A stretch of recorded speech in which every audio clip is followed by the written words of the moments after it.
Di pa natatapos itong pangungusap, may dalawang layong hangos ng paglakad. Siya'y tinutungot pagsilin ang hangad, ngunit ngangatigil pagdating sa harap.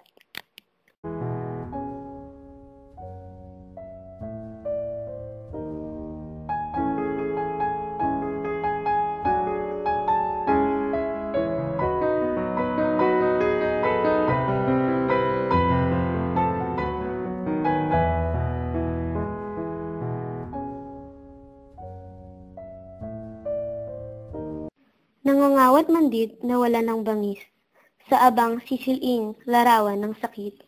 Nangangatingalat parang nakikinig, sa di lumilikat na tinangis-tangis.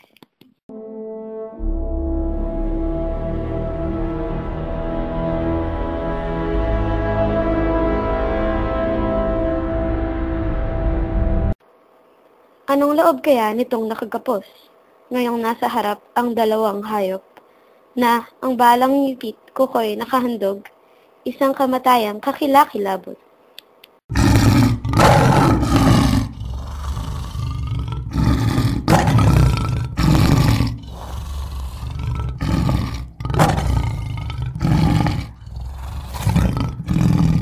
Di ko na masabing luha ko'y nangatak, nanguumid yaring bilang nangungusap. Puso'y nanlalambot sa malaking habag, sa kaawa-awang kinubkob ng hirap.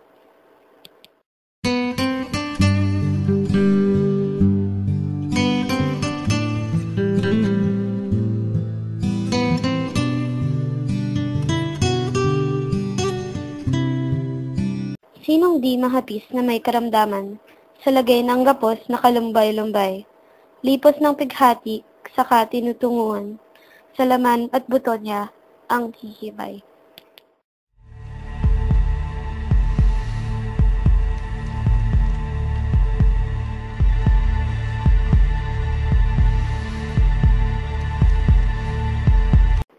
Katiwala na nga itong tigib sakit na ang buhay niya ay tungtong na sa guhit. Nilagnat ang puso't nasira ang boses. Di na matawasan halos itong hikbik.